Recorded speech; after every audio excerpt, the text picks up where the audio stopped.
Existe estupro de vulnerável, que é pior ainda, né? Que é quando tu pega uma criança, por exemplo. A gente teve um caso agora, que tu vê, eu começo a falar, eu já fico nervoso. Filho da mãe? Não, os partidos de esquerda orientaram que mantivesse a saidinha. Dia dos Pais, Dia das Mães. PT, PSB, PCdoB e PSOL. Orientaram que mantivesse.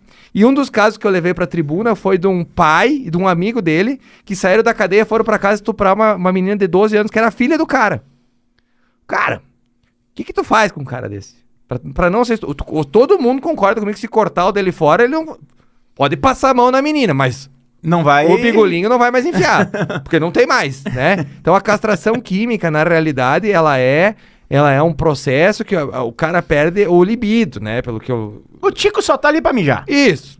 No meu ponto de vista mais extremo, assim, eu acho que um cara desse tu poderia cortar. Porque daí tu realmente nem gasta muito. Faz pelo SUS ali, corta e deu.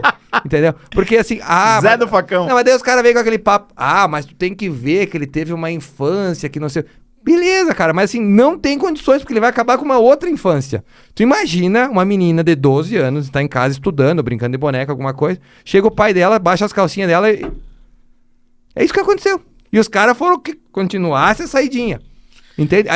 Aí tu me pergunta, o Marcon lá é tipo um personagem. Cara, não é um personagem. O cara puto da cara quando vê esse tipo de coisa que os caras vão lá e defendem um cara desse. Aí tem gente que vota nesses caras. E como é que tu não quer ficar nervoso?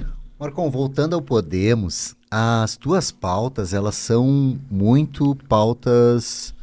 O que tu defende e o que a gente vê tu defender e contra quem você é contra nas ideias, tem que deixar bem claro que tu é contra nas ideias. O que tu faz não é pontual às pessoas. Tu pode até falar das pessoas, mas são as ideias das pessoas. Não é uma coisa pessoas, pessoal. Né? Pessoal, até porque muitas pessoas que tu fala, tu não conhece. Tu fala que tá errado, fulano de tal, assim, assim, assim.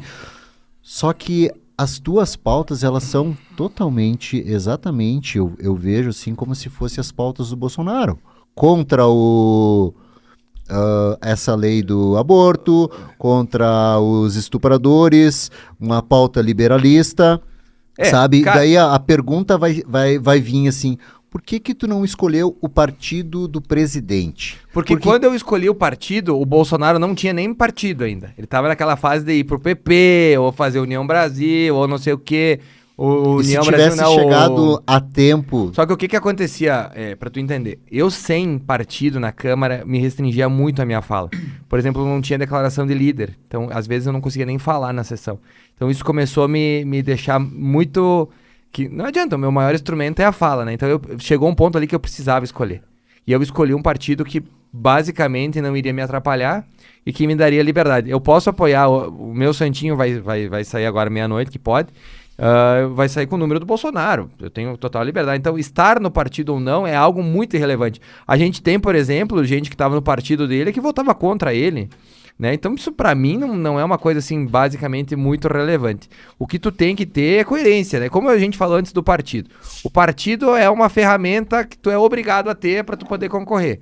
Mas é uma coisa que se ele não te incomoda e te dá liberdade pra tu trabalhar, cara, não vejo assim que seja uma coisa... Você te considera um bolsonarista? Não. Não? Eu me considero alguém que... Eu nunca vou me considerar nem bolsonarista, nem nada. Eu me considero um liberal, porque eu não acredito nas pessoas, eu acredito nas ideias. Porque as pessoas, elas te decepcionam, né? As ideias não, porque as ideias, elas são algo que vão ficar contigo a vida inteira.